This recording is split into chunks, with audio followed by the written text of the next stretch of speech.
So, dear students, in this video, we are going to study about future value of the present value. Okay.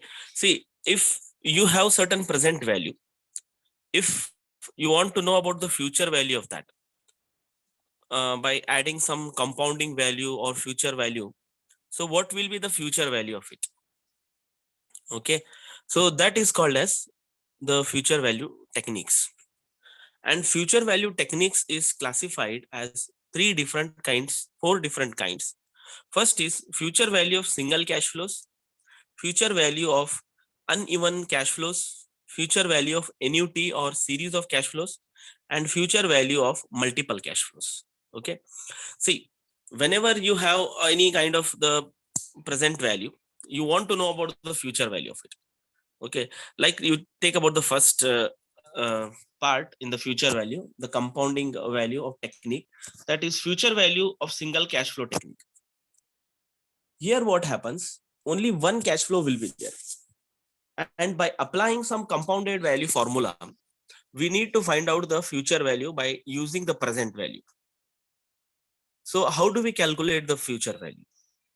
So the future value is calculated as future value equal to present value into bracket 1 plus r raised to n, where future value is FV is future value, while PV is present value, R is the rate of interest, N is the number of years also we can call, or time gap between which future value is to be ascertained. Okay, the number of years or time gap between the which future value is to be ascertained. So there are different kind here. Let us take an example. Calculation of future value of rupees 1000 at 10% after 7 years. Okay, you took a loan of some 1000 rupees. They told you that it is 10% interest. So what will be the future value at 7 years? So how much will be the future value? So how do we calculate this? Future value equal to present value into bracket 1 plus r raised to n. So present value is 1000 into bracket 1 plus. Now rate of interest is in percentage. We need to convert that in decimal. So that will be 0.10 raised to 7. Now 1000 into 1.10 raised to 7. You can use the scientific calci, or if you have a normal calci, just multiply 1.10 into 1.10, and then equal to is there, no, you press that, and the number there you will get as 8. Till that time you have to press. Okay, equal to, then the number you will get is 1.95. Actually it will be 1.94876 like this, so it will be converted as 1.95. Now 1000 into 1.95, so the future value is 1950 rupees. So the present value of 1000, and at 10% interest for 7 years, it is 1950. Now in return we need to pay with the principal. The total amount is 1950. The extra amount 950 what you are paying is, that is interest to the bank. Similarly, let us take 5000 rupees of present value is there, and they are charging some 11% at some interest for like 9 years. Right, after 9 years you want to know about what will be the future value. So the future value into bracket, again present value, future value equal to present value into bracket 1 plus r raised to n. So the present value is 5000 into bracket 1 plus 11 is there. So 11 divided by 100 you do, you'll get decimal points 0.11 into bracket 9. So 5000 into bracket 1.11 raised to 9. Then when you convert that in decimal point, whole decimal, that will be 5000 into 2.56. So you will get 12,800 as the future value of 5000. Similarly, of 50,000 into bracket 1 plus 0.16. So answer we will get as 78,000. So these examples we can see is of future value of single cash flow. Only one present value is there. Only one cash flow is there. Of that, one interest is given and number of years are given. We calculate it by using a formula. Okay. Now let us see one more example here.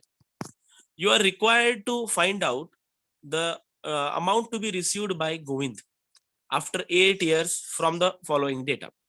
A person is there whose name is Govind, and he has deposited 10,000 in a bank, which is paying him 8% interest compounded annually for 8 years. Okay, the formula is future value into bracket present value into bracket 1 plus r raised to n. So now future value we don't know it, we'll put it as question mark.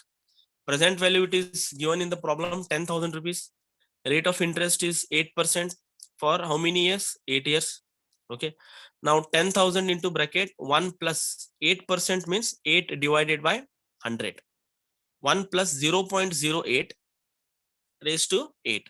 So it is 10,000 into 1.8509. Okay, that is 1.08 raised to 8. 1.8509. Then when you multiply that, you will get 18,509. So these are future value of single cash flows.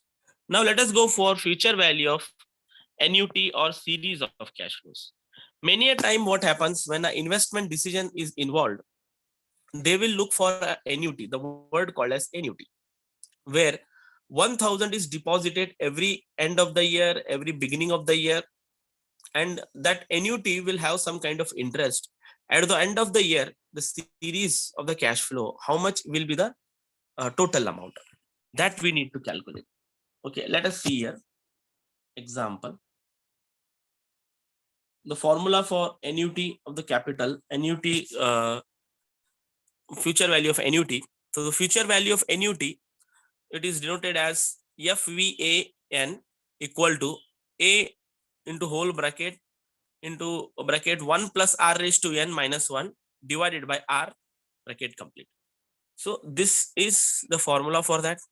So future value of annuity, that is n, denoted as n, future value of annuity with the period of n number of years. A is constant periodic flow, r is the rate of return, and n is the time period of the annuity. Okay, so this formula we have to use, and let us see a problem.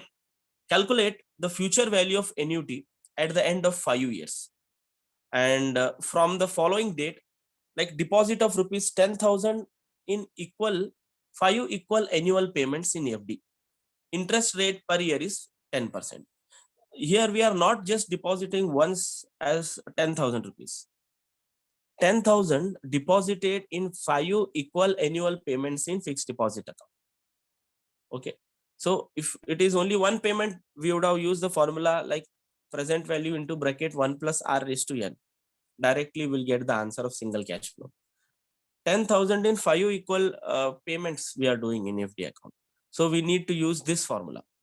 So then how to use that? Future value of annuity, we don't know it, we want to find out. It is question mark. Constant periodic flow, so how much we are depositing, that is 10,000 rupees every like 5 installments or 5 equal payments.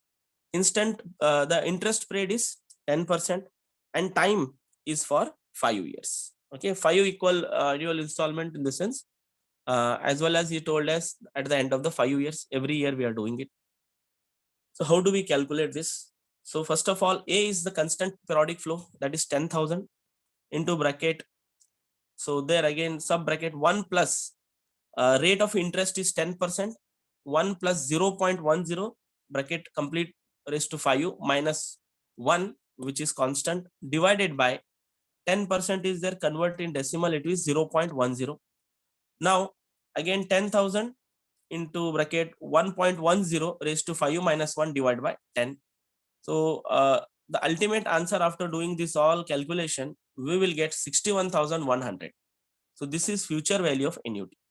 Okay, see actually how much deposit we have did? We have did a deposit of 50,000, right? Like 10,000 in equal 5 installment, it is 50,000, and the future value you got is 61,100. That means the difference of 11,100 rupees, that is nothing but the interest on the future value of annuity. Okay, now there is one more concept called as growing annuity, right? A finite series of regular cash flow growing at a fixed rate every year is referred as growing annuity. following is the general formula, right? If the growing annuity is there, we need to use the different formula. All right. So what is that formula? Where if interest, is greater than or is less than, like interest is greater than the growth, or growth is greater than interest, in that case we need to use this formula. If interest is greater than growth, or growth of the annuity is greater than interest, their future value of annuity equal to A, which is constant compounding flow, into bracket 1 plus I raised to n minus 1 plus G, that is growth rate, right, bracket complete, raised to n divided by I minus G. So this is where either the interest is greater or growth is greater. If interest equal to growth is there, both are same, in that case future value of annuity, where A into n into bracket 1 plus I raised to n minus 1. So this formula also we can use. Okay, now future value of annuity, where the value of annuity at the time n, A is the value of individual payment in each compounding period, I is the interest rate, while n is the number of payment period, and G is the growth rate. So these kind of things are suitable when you are investing in something called as mutual funds and systematic investment planning. There these kind of investments are generally taken into consideration, because your interest will also be there, and with that there will be also growth in the various other investment plans. So let us see one problem. Calculate the investor's investment at the end of 15 years from the following data. Right, one investor is there, we need to calculate his investment at the end of 15 years. So he is doing like for the 15 years, his annual salary is 5 lakh rupees, right? Per annum he is getting a salary of 5 lakh. Salary increases by 5% every year. Every year his salary hike will happen at 5% every year. Investment at 20% of the salary every year in SIP. So what kind of SIP he has did is systematic investment planning. He has did is that he has made a plan that every year, like he will do 20% of the salary in SIP. Then the rate of return on SIP is 12%. The return on SIP, which is expected return, we can call is 12%. And investment in SIP is for 15 years. Right? Total number of years in SIP is 15 years. Okay, so how do we calculate this? So here, first of all, the value of the annuity, that is, future value of annuity, we don't know it, we'll put a question mark. Then value of individual payment in each compounding period, that is 1 lakh. Interest rate that would compound for each period of time, interest is 12%. Actually, we'll convert that in decimal, it is 0.12. The number of payment periods, so that is 15 years. Growth rate, he has given you the growth rate also. So the growth rate, salary is increased by 5%. That means growth rate is also 5% in his salary. So 5% means it is 0.05. Okay, investment amount, that is 5 lakh, of that 20%. Okay, see, investment amount in SIP is 20% of salary. So 20% of salary means 20% of 5 lakh every year salary. So that means 1 lakh rupees is investing every year in SIP. 1 lakh is the amount, that is A, what we have found, individual payment, into 1 plus I. 1 plus rate of interest is 0.12 raised to how many payment period, that is for 15 years. 1 plus 0.12 raised to 15 minus again 1 plus growth rate. Growth rate is 5%, that is 1 plus 0.05 raised to 15 divided by interest minus growth rate, that is 0.12 minus 0.05, equal to 1 lakh into 5.473 minus 2.078 divided by 0.7. Okay, so when we did this all calculation, you will get an amount that is 48 lakh 50,000. You will understand by this that he invested 1 lakh rupees every year for how many years? For 15 years. Okay, for 1 lakh rupees for 15 years, with the growth rate also he invested. If you consider growth rate also for 1 or 2%, then totally he might have invested like 20 lakhs or 25 lakhs. or 20 lakhs maximum. But at the end of the year, he is getting 48 lakh 50,000. That is at the end of 15 years. So this is called as growth rate kind of the finding out of future value. Okay, growth rate of future value. Now let us go for the next kind of future value, that is future value of uneven cash flows. So the uneven cash flows are those where the stream of the cash flows what you are getting are not equal. The cash flows are not the same, they are not related, they are not equal to each other. And how do we calculate this? Like we want to calculate this by using a formula called as here future value equal to r1 into bracket 1 plus r raised to 1 plus r2 raised into bracket 1 plus r raised to 2 plus r3 into bracket 1 plus r raised to 3. Likewise, it will go on continuing. How many number of years he is giving you, how many uneven cash flows are there, you should go on continuing it. Where future value, FV is future value, R is the payment per compounding period. How much payment we are doing, right? That payment per compounding period you have to take. Then capital R. Then small r is the rate of interest.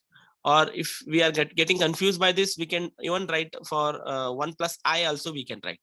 Because suppose in place of compounding period, if you write interest, and in place of interest, if you wrote compounding period amount, the whole answer will get changed. If you are feeling confused with the small r as the rate of interest, you can write their symbol as I also, which is also a rate of interest. Okay, now let us see here.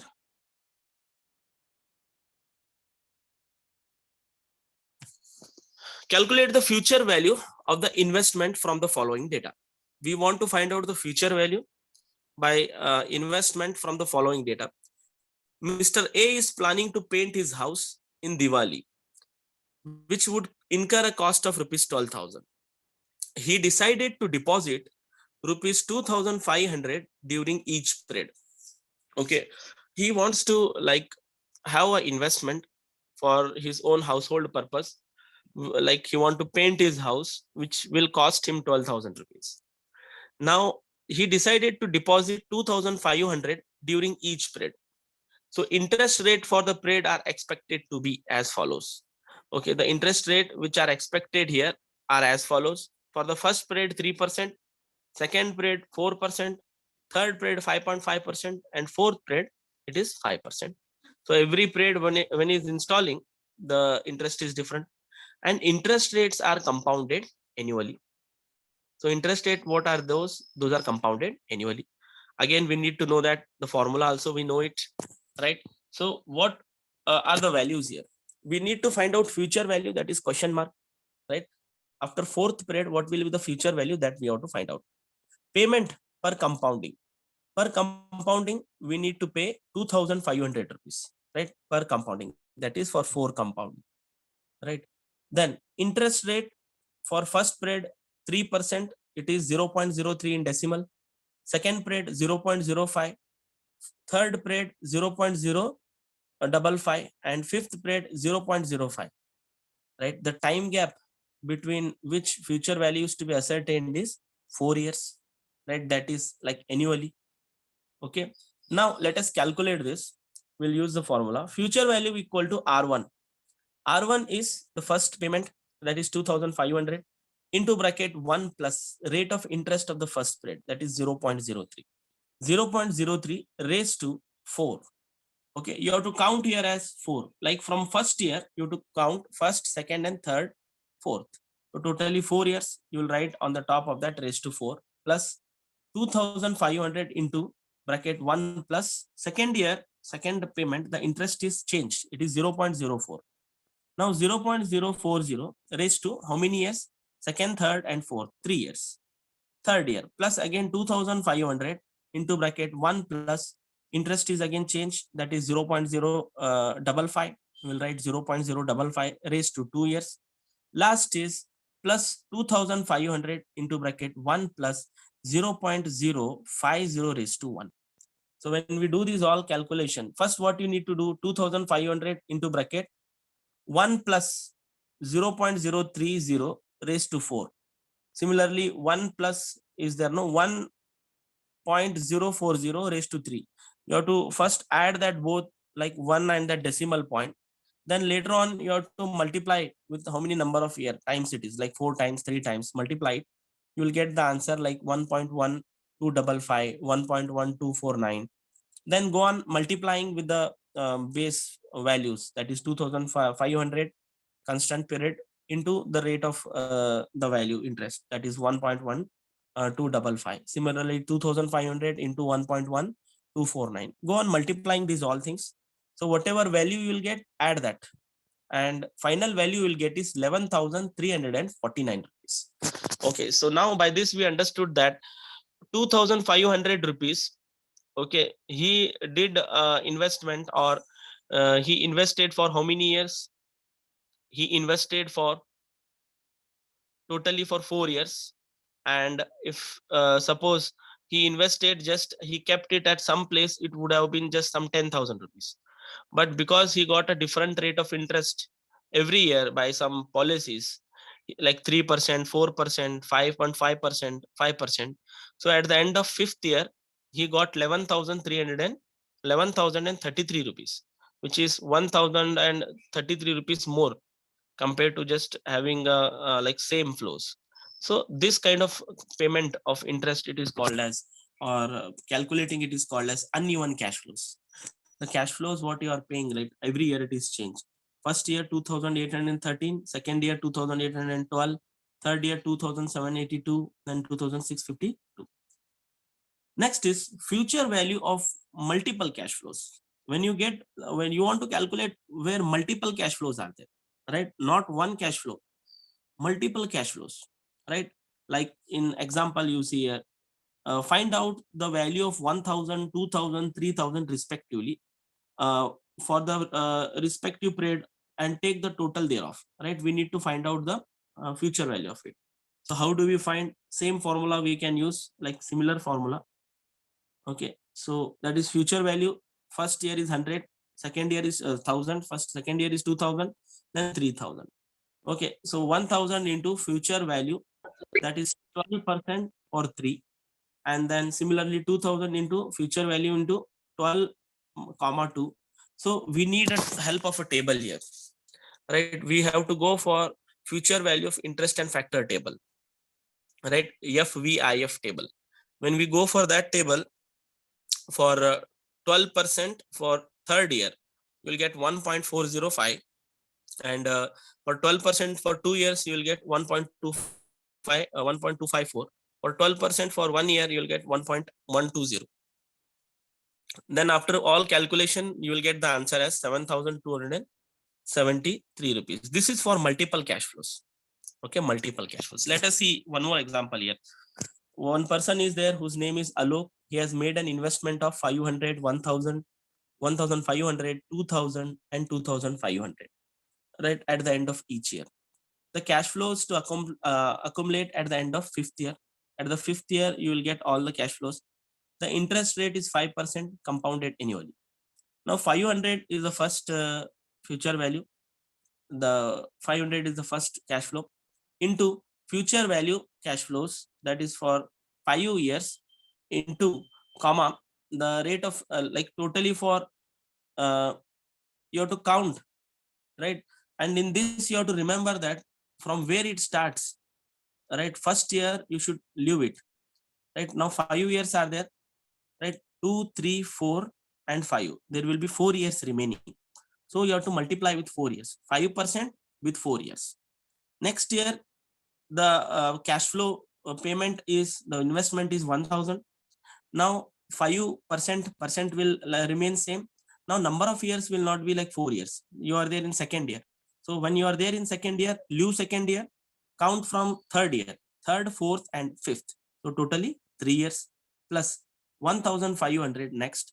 This is the cash flow into plus into the future value. 5% will be fixed again, comma again the number of years, like you are there in third year now, fourth and fifth, 2 years will be remaining.